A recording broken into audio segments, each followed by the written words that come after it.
got so excited in the celebration and getting ready for the stream. I knocked my microphone over. What's going on, everybody? Welcome back to the Plays and Fades YouTube channel. I'm your host, Gordo Gambles, and welcome back to a brand new show. We're talking about some Plays and Fades primetime today. That is where we're going to go over every single NFL primetime game, starting off with yours truly, the Buffalo Bills, and a huge warning before I get started. If you guys can't tell, I got a favorite team in the NFL, and it may be the team playing today, but we're going to try my best to keep it, you know what, not biased.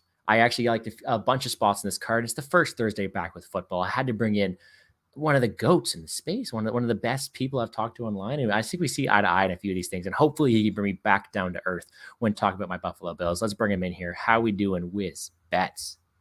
Let's go for football. I'm so hyped. And you know what? It's time to freaking call the bookies. Give me my money. That's what I'm doing. So I have a lot of spots for today that I really like. Let's get this going. I'm hyped. Well, thank you very much for joining me. We're doing back-to-back live streams, so we better get through all these plays because we're talking about some UFC 279 after. But no, we got Bills, we got Rams, we got the favorites to win it all versus whoever won it all last year. Reigning champs versus projected champs according to betting odds, and it's gonna be a fun one. Not only for betting purposes, but DFS purposes. That's kind of my style of play anyway. So we're going to talk about it both. I got the betting expert here in Wiz. I'm not going to call myself a DFS expert, but that's what I'm going to cover as well. We're going to knock it out of the park together. I'm looking forward to doing so. But let's get this out of the way first, Wiz. Who do you have winning this game? And here's the thing. It's a tough one. But deep down, I really know that the Rams struggle with high-paced offense. And what do the Bills bring? High-paced offense. We saw last year in the Super Bowl, the Rams struggled against the Bengals and barely got them out of there, even with the Bengals not having the greatest defense, where the Bills have a much better defense than the Bengals and also bring that high-power offense. So I'm leaning towards the Bills side here. I'm looking at that spread, the -2.5 for the whole game, and I'm liking it. Yeah, man, and I'm going to always be cautious when betting on my own team because I don't want to bet on my own team and then lose money and have my heart broken. But when I'm looking at this, I'm seeing a team in the Rams, and although they had great success last year, I don't think they're coming in at full health. I don't think that Stafford is going to be at his full. Like, we've heard a lot of reports of him having injury issues as well. They've lost a few people of their defense. Von Miller's on a different team now. I wonder what team he's on. And it's a spot where you have, I think, the better defense being to the Bills. You have the better offense going to the Bills. It's hard for me to see much counterpoints to go against the Bills. And, of course, they have the reigning champions, all that stuff. But I think the Bills are able to pull this one out. And I say we don't waste any more time. Let's look at some props for this one. Before we do, shout out to Eric. Oof, can't bet on some football. Who can you trust? Oh, yes, we're here to do it. I'm excited, actually. I know Wiz knows this stuff. There's no nerfies in this, but I know you got this anyways. Let's pull it up right here. We're going to use some DraftKings Sportsbook just because it's the first thing I had open. We mentioned the spread. We mentioned that. Quickly touch on the total, 52 points. How do you see this one going down? I'm actually leaning towards the over. I think it's going to be a very high offensive game. The defenses are going to struggle, which usually defenses do struggle in that first week. And with teams that are really offensively equipped, such as the Rams and the Bills, I think this total goes way over. For sure. I don't mind it. I'd love me a high offensive game. It's prime time as well. It's one that you think that they had that in mind. That's going to be an entertaining game, keep fans engaged, bring that reigning, the new guard versus the old guard. And it's going to be, it's going to be fun. I'm running out of words. I'm so excited for this game that it's really catching me off guard. But okay, this is what you guys are here for. We're here to make some money, here to talk about some bets. And although it could be a dangerous market, we're talking touchdown scorers. We have one game on tap. We have one game to dive into, one that we see there being a very high offense, talking about the over, and therefore we're going to have ourselves some touchdown scorers. With that being said, we have the MVP, Cooper Kupp, the GOAT. Not a joke on how he looks, but it's how he was last year. -140. That's a bit of chalk. We have some other plays down here that we will talk about, which are not at chalk. It is going to be a very fun game. There is no really dynamic running back that is going to take over and you know what, be that Derrick Henry or someone you're going to like to bet on every time. This is one where I see there being some more receiving touchdowns, and we're going to talk about that prop. But talk to me about your favorite touchdown scorer prop for today. So I have a couple. My favorite one, I mean, obviously, I'm not going to choose Cooper Cup because that's just way too obvious. But Gabe Davis. I think Gabe Davis is going to grow to be Josh Allen's favorite touchdown receiver, with all the attention being on Stephon Diggs. And at plus 120, I really like that price.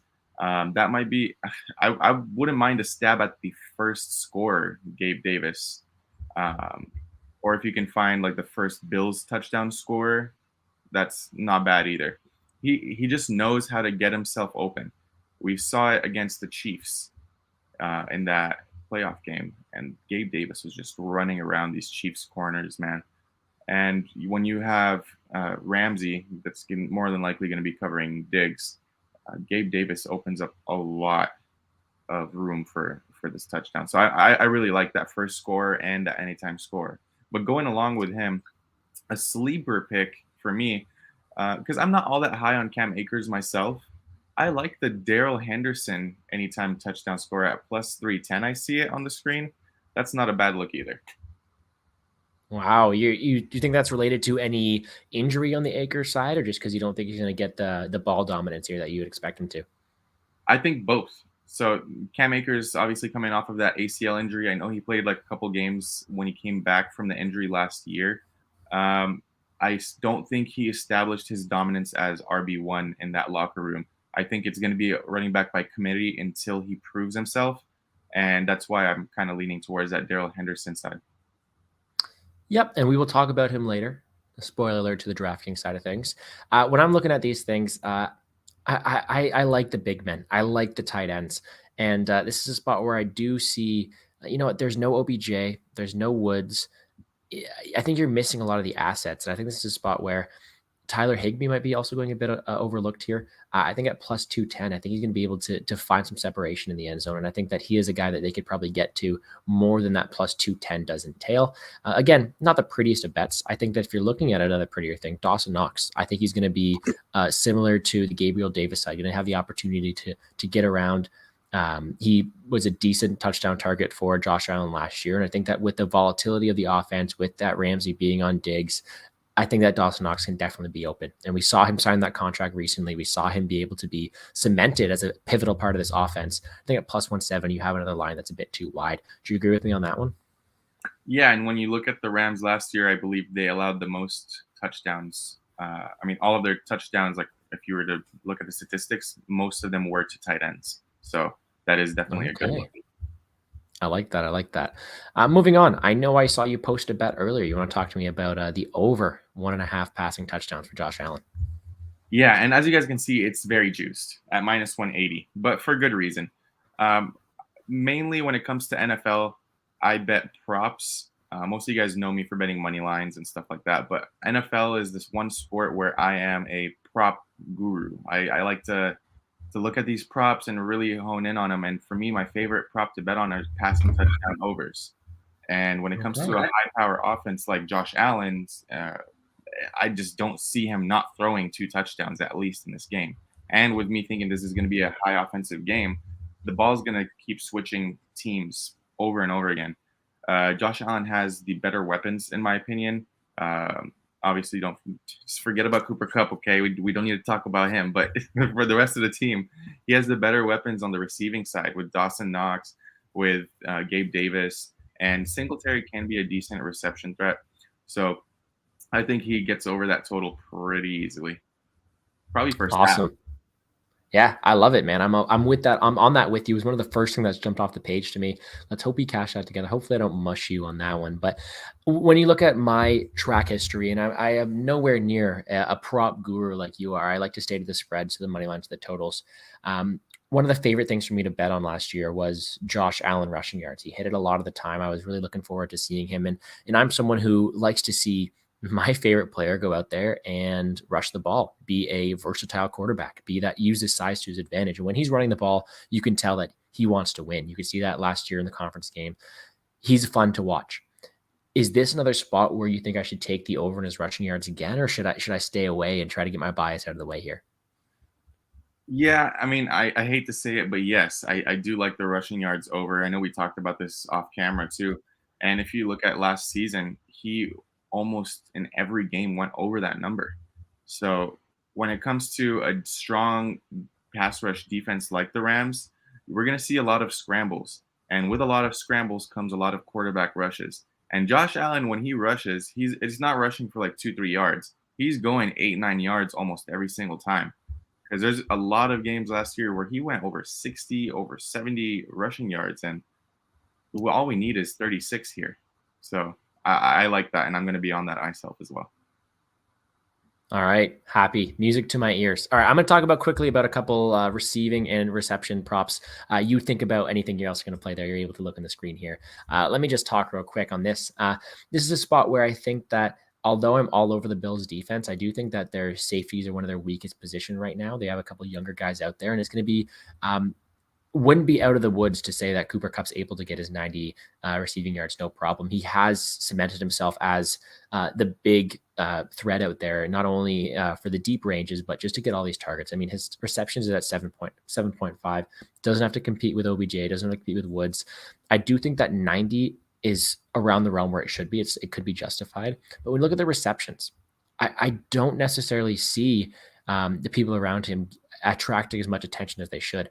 I don't see, pardon me. I don't see Tyler Higbee going out there getting 5 receptions in this spot. I think that he is going to be the one attracting all the volume, and therefore I'm kind of on the under for Tyler Higbee here. Is anything jumping out to you in terms of receptions or receiving yards? Now, the receptions and the receiving yards aren't typically the props I tend to go for unless something really stands out for me. One that's sort of standing out to me, I'm probably not going to be on this myself, but Cam Akers over 2.5 receptions. In the games that he did come back after his ACL injury, we did see Stafford pass the ball to him off of those quarterback screens just for a couple yards, just quick yardage. And I think he could definitely get over that 2.5 number, especially if the Bills tend to rush the quarterback a lot. Matthew Stafford is not a quarterback who can run. He cannot rush the ball. So he'll be looking to dump it off to the closest receiver or the running back in Cam Akers. So I think he can get over that 2.5. And it's at plus money, 30. It is for sure. All right. I need you to do me a favor right here. I need you to appease my friends who are going to come over and watch the game. I'm going to be showing them this clip right here. Our favorite thing to bet on, and this is no discredit to anybody. Again, everybody makes the NFL. They're going to be better than I ever am, but we like to be the evil minions betting on to throw interceptions. Me and my roommate made a ton of money betting on Jimmy G to throw an interception in last year's playoffs. Oh, don't get me started. Anyways, do you see any interception props here that do you see any interceptions happening in this game that would we would maybe add to our same game parlays just to appease my friends coming over? To me, I think the side that would have the interceptions is probably going to be Matthew Stafford. The reason why is when he throws the ball, it's not with a lot of speed, so it's a little bit easier to intercept him. Whereas Josh Allen just throws bullets, so more often than not, it's just going to go to the floor, just out of bounds. But yeah, I think Matthew Stafford probably have an interception if anyone does. I'm leaning towards the side of not having any interceptions in the game, but yeah, it could probably be Matthew Stafford throwing one. All right. Thank you for answering the important questions here. We're going to wrap up the betting side of things quickly. Is there anything else I haven't touched on that you would like to talk about real quick? Bills Mafia. That's right. Bills Mafia. I like it. All right. I need 2 things from you. We're going to do a official score prediction from you, and then we are going to talk about a same game parlay that we're going to build together. All right. So for first official score, I'm leaning towards 28-21 Bills. Okay. 49. Now, I know that's not hitting the over, but this is just like me thinking about just touchdowns all game. 28-21. I'm going to go I'm going to say a closer game than that. I think that it's going to be 31-28 Bills. All right. Yeah. That's my prediction. I can't disagree with that either. Okay. Let's build ourselves a same game parlay. So we on the Bills to win. Yep. We agreed that he should get over 1.5 passing touchdowns.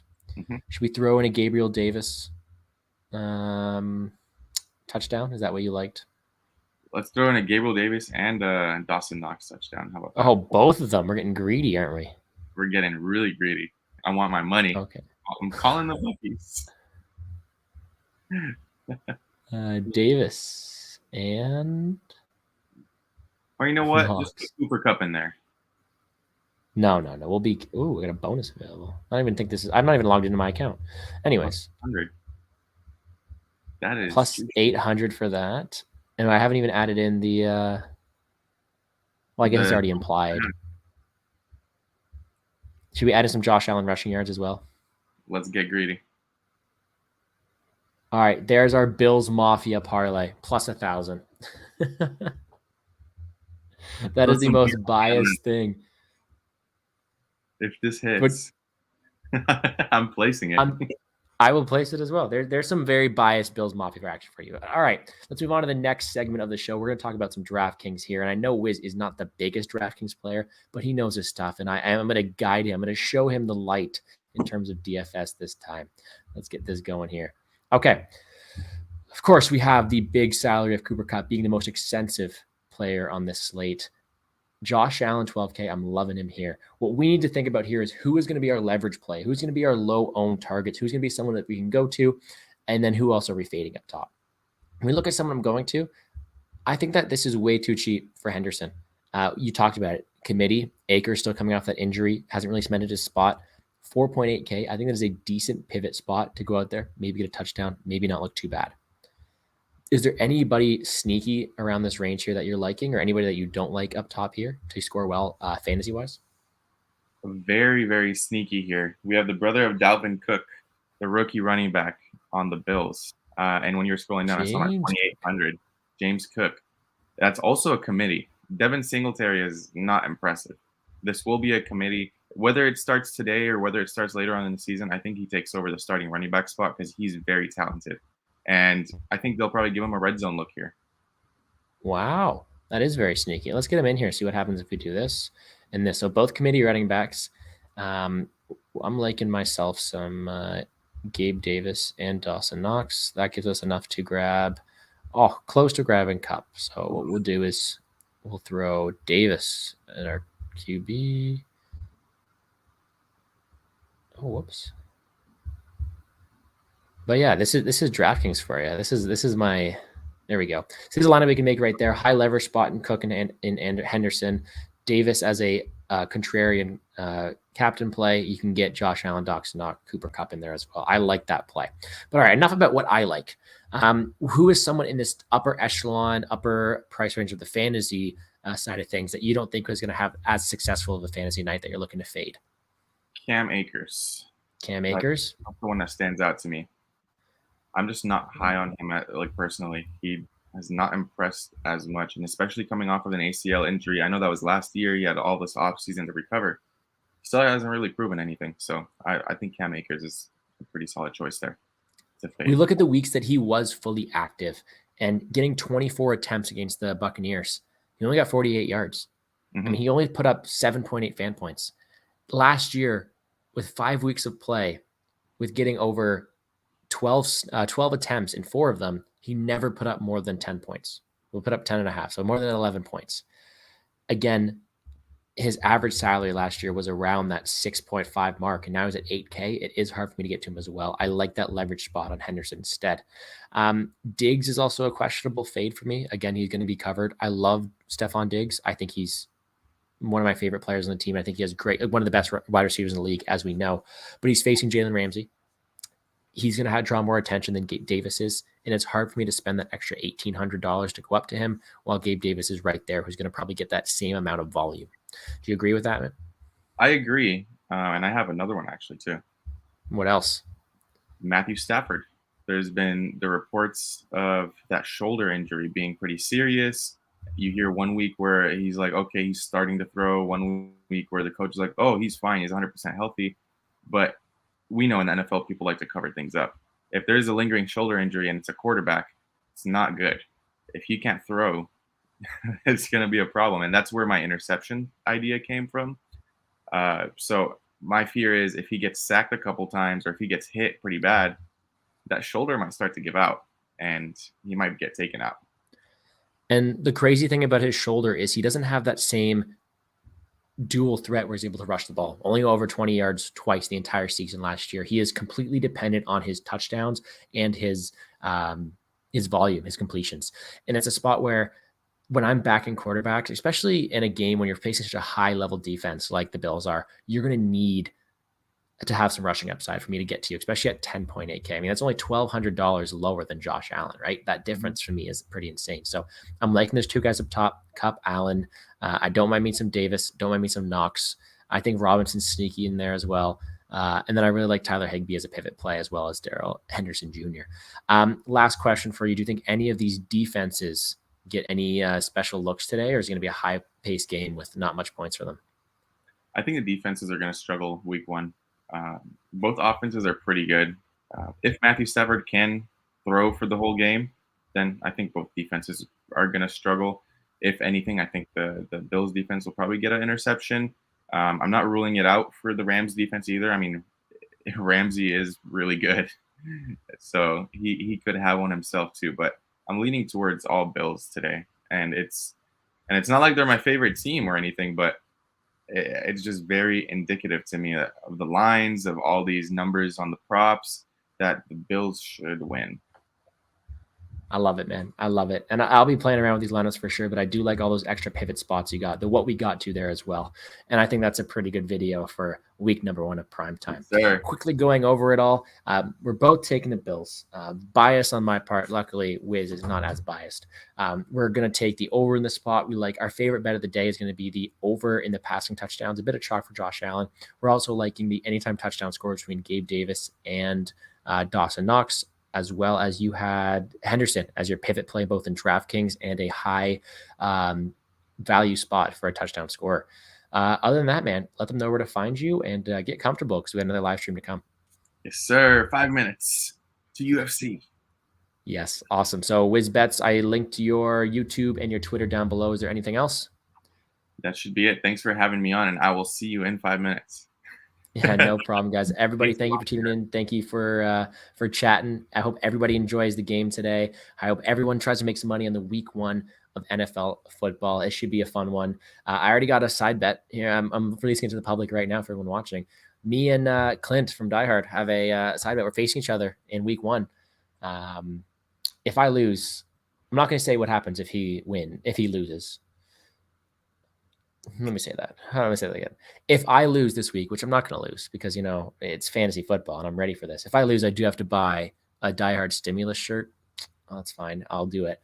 But I need Dawson Knox today. He's on my fantasy team against him. So we're cheering for Dawson Knox big. Go Dawson.